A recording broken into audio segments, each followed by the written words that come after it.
Yo, people, what's going on? Hope you guys are all doing well. So, Man United beat Leicester City at the weekend. A good return to form for Manchester United fans in the last couple of games with Ruud van Nistelrooy at the wheel. Obviously, it was Ruud van Nistelrooy's last game in charge of Manchester United as the interim head coach. And all the talk should have been about thanks and praise for Ruud van Nistelrooy, who has now been officially leaving the club under Ruben Amorim. But instead, the talk was all about Alejandro Garnacho, a player who in my eyes is incredibly talented young player. And not only that, but in football's eyes as well. You saw the recent rankings of young players and their values, and he was one of those top star boys in terms of value. Now, I know all those kind of things you can agree with, you can disagree with, they're opinion based. But one of the things that I won't listen to is people saying this boy isn't talented and this boy hasn't got a bright future in the game. And I can't believe some Manchester United fans, now of course a small minority, are trying to force this kid out of the club. I've been having to deal with it on Twitter or X or whatever you want to call it. People going, we should get rid of him, we should sell him. Who would want him if we were going to sell him, and all these kind of talk. I guarantee if Manchester United were to put Alejandro Garnacho up for sale, the clubs would be queuing around the corner, and they would include some of the top clubs in the world, because this boy is incredibly talented and he's going straight to the top. So now it just makes me think, what the hell is going on? And why are people so toxic towards him? We can't lie. We've seen it in the past with various different Manchester United players, whether it's Paul Pogba, Anthony Martial, Marcus Rashford, whoever. People love to get toxic and they love to abuse their own players for some reason. And I'm sure eventually some weirdos will find something to complain about Kobbie Mainoo. In fact, the same weirdos that are getting onto Alejandro Garnacho would probably be criticising the club if we let him go and we sold him. It's just one of those things. People love something to moan about. But I feel like all comprehension of the game and developing young players has kind of gone out the window. Obviously, we live in this world where everything's reported on, everything's covered. There's always reactions to things. And I'm part of that. But I try and be a little bit level-headed in my approach. And of course, some days I'll get angry. Some days I'll get pissed off. Some days I'll criticise players. And I'm not saying players don't deserve to get criticised, because obviously they do. And playing for Manchester United, you should be well expecting criticism if you don't perform. But some of it is just ridiculous. And I'll repeat again, it's the minority. To Alejandro Garnacho, you hear your name sang at Old Trafford every single game, whether you're starting, whether you're coming off the bench and warming up.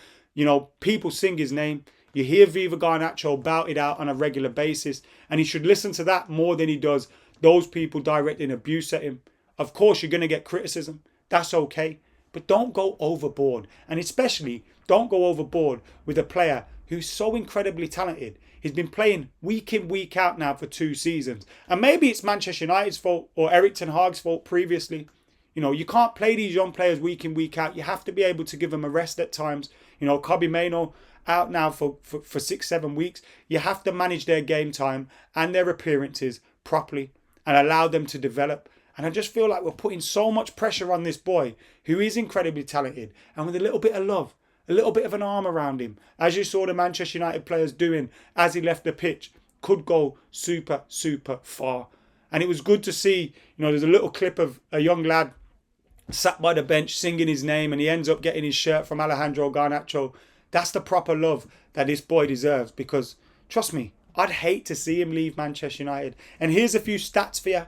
Statman Dave says Alejandro Garnacho has scored 17 non-penalty goals since the start of last season. No winger aged under 21 across Europe's top 5 leagues has scored more. Yes, let that sink in.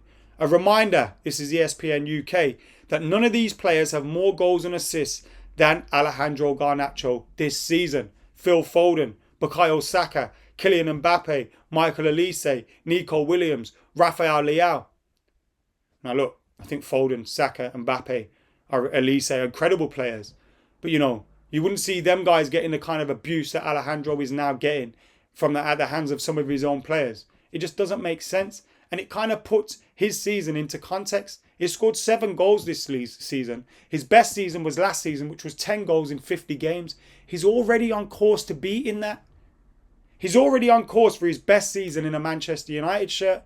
But yet, after he scored against Leicester, Bruno Fernandes comes out and says, I told him to celebrate. It was something special. He's a special player. We have difference makers. They are the ones to win us the games. We want them to score every game, but that isn't always going to happen. He also said he didn't celebrate because of some of the abuse, and he feels like he's lost some of the support and the trust of Manchester United fans. And again, I reiterate, I'm not talking about fair criticism here, but I am talking about some of the morons I hear coming out saying, get rid of him, he's crap, this, that, and the other. What the hell are you talking about? This is his his third full season in a Manchester United shirt. He's only had 2 full seasons before this in a Manchester United shirt and in professional football, first team men's football. He's a boy that helped us win our first FA Youth Cup in God knows how many years. Vitally important to that. He scored some incredible goals. One of the greatest goals, if not the greatest goal I've ever seen scored in a Manchester United shirt. You already know what goal I'm talking about. And if you ignore that goal, some of his other goals have been fantastic as well.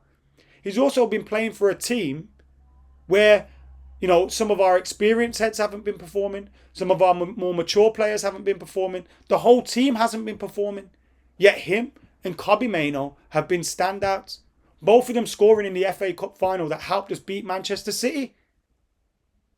He's already done and achieved so much. Of course he's going to go through dips in form. When you're playing him week in, week out, like we have been. I just don't get it. And compare that. Look, I'm going to compare some stats to Rooney and Ronaldo. I'm not saying he's on their level or he will go on to be on their level. Cristiano Ronaldo, arguably the greatest player ever. Wayne Rooney, for me, one of Manchester United's, if not Manchester United's greatest player, and a player that I think is England's greatest ever player. But if you look at their first, Garnacho has just completed 100 games for Manchester United. Just completed 100 games. He's on 104 for Manchester United. When these guys had played 100 games in first team men's football, like Cristiano Ronaldo, for example, one of those seasons was at Manchester United, a few of them at Sporting Lisbon. After 123 games, he had scored 20 goals. Record not as good as Alejandro Garnacho's. He was also playing in the Portuguese league for some of that. He was also playing for a much better Manchester United team.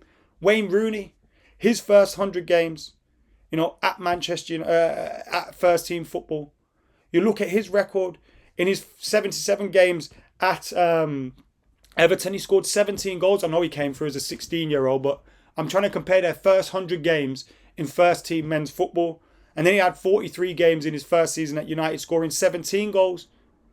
So you're looking at these players and you're going... And I remember actually people calling Cristiano Ronaldo a one-trick pony. People saying Wayne Rooney had to do more. They're going through the development at those stages. That's where they gain that experience.